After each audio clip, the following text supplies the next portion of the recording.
Assalamualaikum warahmatullahi wabarakatuh. Ya, terima kasih semuanya. Masih semangat ya? Sip. Hari ini kita akan membicarakan mengenai sejarah sastra Indonesia periode 1970-an. Nah, kita berangkat dari ciri struktur puisi 1970-an. Menurut Anda, puisi 1970-an itu memiliki ciri apa saja? Wah, bagus. Anda menyebut mantra. Apalagi? Puisi konkret. Betul. Apalagi? Bergaya prosais? Hebat. Anda memang membaca ya? Mahasiswa ibu memang senang membaca semuanya. Alhamdulillah. Nah, jadi ciri puisi secara struktur ya, ciri struktur puisi 1970-an itu yang pertama betul bergaya mantra, menggunakan sarana kepuitisan berupa misalnya ulangan kata, frasa atau kalimat ya, itu dengan gaya mantra. Kemudian yang kedua menggunakan gabungan gaya bahasa paralelisme dengan gaya bahasa hiperbola. Tolong nanti dicari ya seperti apa puisinya. Yang ketiga puisi konkret tadi ya, sebagai eksperimen. Kemudian yang keempat, menggunakan permainan bunyi dan bahasa daerah. Lalu yang kelima, gaya penulisan prosais. Dan juga menggunakan kata yang sebelumnya tabu. Adapun tema puisi 1970-an. Yang pertama, aspek manusia merupakan subjek pembangunan dan bukan objek pembangunan. Yang kedua, banyak mengungkapkan kehidupan batin religius dan cenderung mistis. Nah, mistis di sini artinya dekat dengan Tuhan ya, bersifat ketuhanan. Kemudian perjuangan hak-hak asasi manusia seperti kebebasan, persamaan, pemerataan dan terhindar dari teknologi modern pun menjadi salah satu tema puisi 1970-an. Dan yang terakhir ada juga puisi-puisi yang bertema kritik sosial kepada kaum kuat yang bertindak sewenang-wenang terhadap kaum lemah. Dan juga ada kritik terhadap para penyeleweng. Sebagai contoh, penyair yang memiliki gaya mantra siapa? Bagus, Sutarji Kalzumbahri ya. Nah, beliau ini memiliki sebuah kredo puisi ya. Kredo puisi Sutarji Kalzumbahri ini dalam pernyataan bahwa gagasan dasar adalah kata-kata, bukan sekedar sarana untuk menyampaikan pengertian. Sebab kata-kata itu sendiri adalah pengertian. Justru karena itu, kata-kata harus bebas dari penjajahan pengertian, dari beban ide. Nah, kata-kata harus bebas menentukan dirinya sendiri. Nah, itu ya kredo puisi Sutarji Kalzumbahri. Dimuat dalam buku TIL, Sejarah Sastra Indonesia Modern. Salah satu puisinya ada kumpulan puisi ya, berjudul O, tahun 1973. Lalu ada kumpulan puisi Amuk. Kumpulan puisi ini terbit tahun 1979. Dan ada O Amuk Kapak, kumpulan puisi tahun 1981. Lalu ada Hujan Menulis Ayam. Nah, ini kumpulan cerpen ya. Ternyata Sutarji Kalzumbahri juga menulis cerpen pada tahun 2001. Banyak sekali sebenarnya kumpulan sajaknya ya. Ada yang diterjemahkan oleh Henry Eveling ke dalam bahasa Inggris dan diterbitkan dalam antologi Arjuna in Meditation.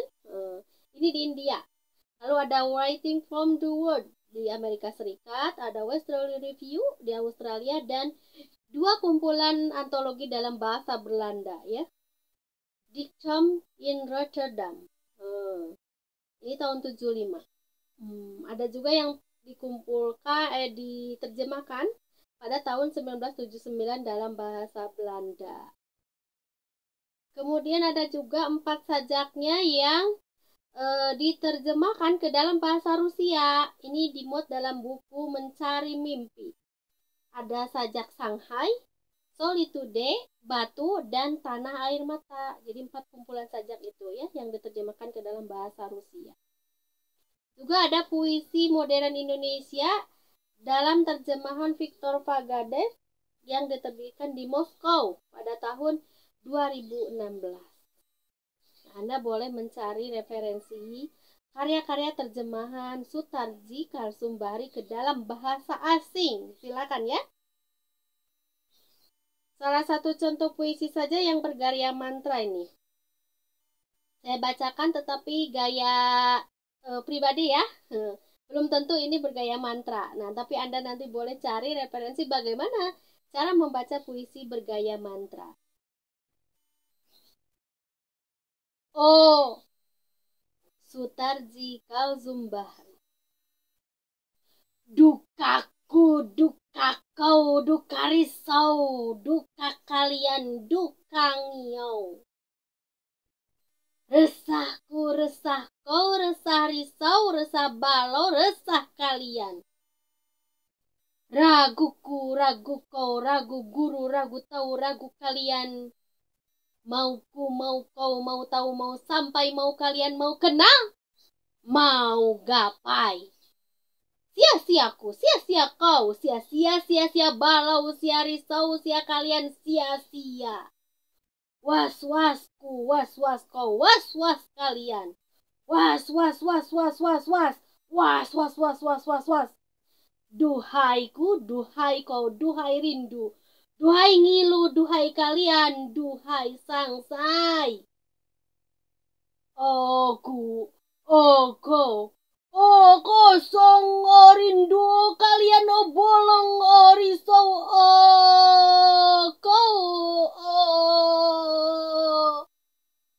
Nah, itu kira-kira ya puisinya. Entahlah, silakan Anda cari referensi bagaimana itu puisi yang mempermainkan bunyi dan juga puisi bergaya mantra. Ada lagi penyair di tahun 1970-an, yaitu Hamid Jabar. Silakan Anda cari referensi tentang siapakah Hamid Jabar.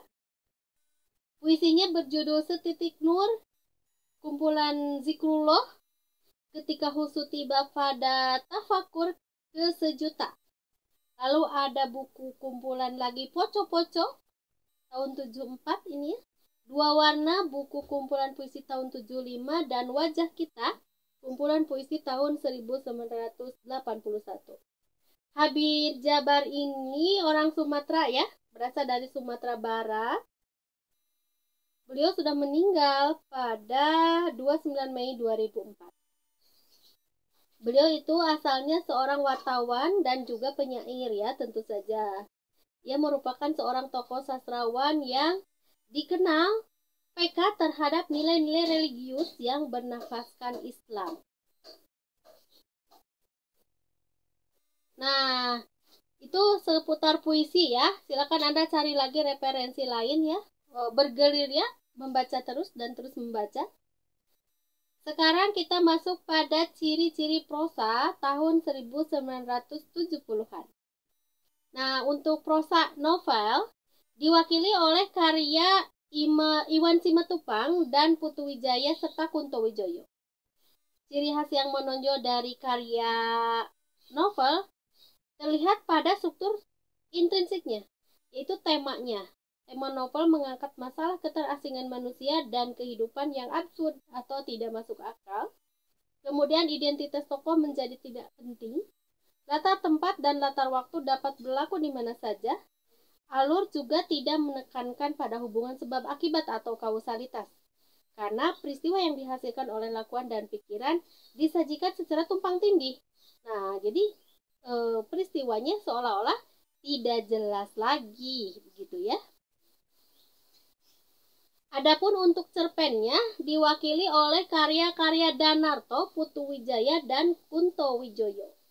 Lebih khusus dalam cerpen Danarto memunculkan tokoh yang beragam, tidak hanya manusia, jadi ada tokoh air, batu, hewan, tanaman, atau benda, atau binatang apapun.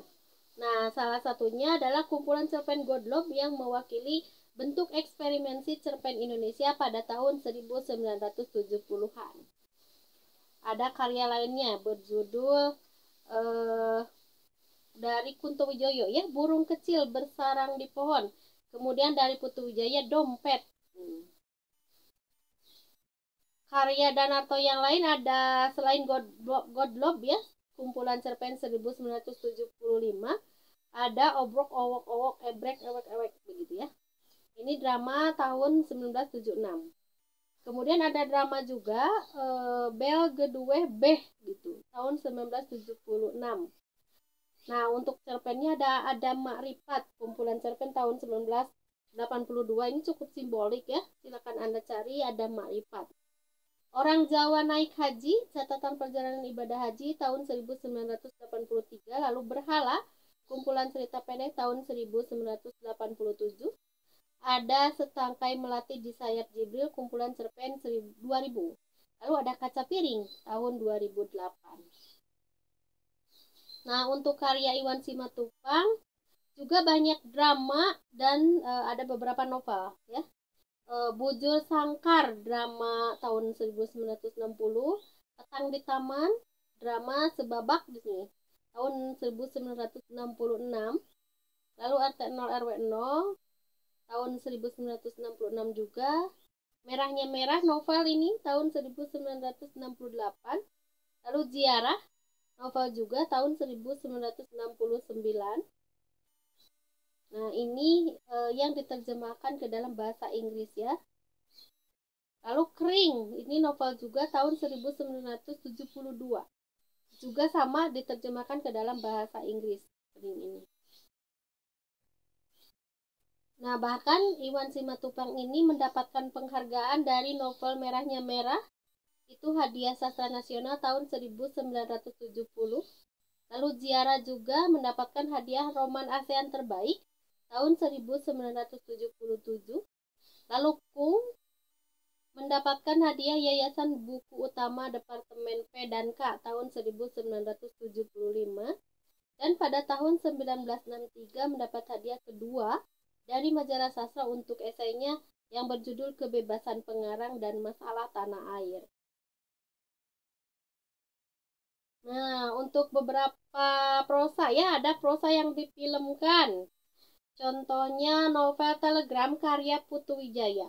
Nah, ini salah satu novel beraliran arus kesadaran. Terbit yang pertama kalinya pada tahun 1973 ya, diterbitkan oleh Pustaka Jaya. Nah, itu seputar novel dan cerpen atau prosa tahun 1970-an. Bagaimana dengan drama? Drama pada 1970-an itu menggunakan pola sastra absurd juga ya, dalam tema alur tokoh maupun latarnya, menampakkan ciri latar kedaerahan atau warna lokal, dan memiliki tema sosial, politik, serta kemiskinan dan lain-lain. Drama didominasi oleh Putu Wijaya dan juga Iwan Simatupang tadi ya, sudah dijelaskan. Untuk drama Putu Wijaya ada Dalam Cahaya Bulan tahun 1966, Lautan Bernyanyi 1967, Bila Malam Bertambah Malam ini tahun 1970-an, Invalid 1974, Tak Sampai 3 Bulan 1974, Anu 1974 juga, Aduh 1975, Dagdikduk 1976, Edan 1988, Humpimpa 1992. Dan banyak lagi ya, ada Blong, Ayo, Awas, Lebih Ekonomi, Aum, Zat, Pron, Ai, Buah, Dor, Dar, Der, Dor, Aceng, Out, dan lain-lain. Ini banyak sekali ya karya Putu Wijaya ini. Beliau sangat produktif. Nah, untuk peristiwa penting di tahun 1970-an ada muncul aliran ya, sebuah aliran Rawamangun disebutnya tuh. Rawamangun ini pada tahun 73 yang diperkenalkan oleh M.S. Hutagalung dalam karangannya di Harian Kompas yang berjudul Kritik Sastra Aliran Rawamangun. Nah, menurut Hutagalung, aliran ini adalah prinsip-prinsip yang pada dasarnya dianut oleh 4 orang katanya ya, yakni M. Saleh Saad, Lukman Ali S. Effendi, Lukman Ali ya, S. Effendi, M.S. Hutagalung. Nah, itu pun bila M.S. Hutagalung dapat menangkan dengan baik diskusi-diskusi yang sering diadakan oleh mereka berempat gitu ya. Aliran sastra akademis memang. Nah, kemudian peristiwa penting lainnya untuk perkembangan sastra di Indonesia pada tahun 1970-an ada tahun 1974, yaitu digelar Pengadilan Puisi di Bandung. Sekaligus di Jakarta digelar pula jawaban atas pengadilan puisi tersebut. Nah, silakan Anda cari seperti apa peristiwanya. Lalu tahun 1975, Bandung menyelenggarakan diskusi besar cerita pendek Indonesia. Dan pada tahun 1977 muncul istilah Angkatan 70 oleh Damien Toda, serta dilarangnya novel karya Pramudia Anantatur ya. Jadi pada tahun 70-an ini dilarang terbit ya novel Pramudia Anantatur. Nah, mungkin itu ya sedikit penjelasan mengenai karya sastra tahun 1970-an. Anda boleh mengeksplorasi kembali dari berbagai buku ya. Kemudian dari Ensiklopedia Sastra Indonesia ada karangan Hasanuddin, lalu dari Atau Sastra Indonesia Modern 2, lalu dari Ensiklopedia Sastra Indonesia ya di Kemendikbud Goid. Dan ada Dapolbas Kemendikbud Goibhum ya yang menjelaskan tentang sastra Indonesia.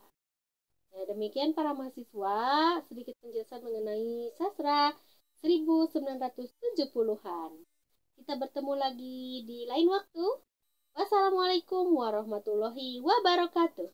Terima kasih.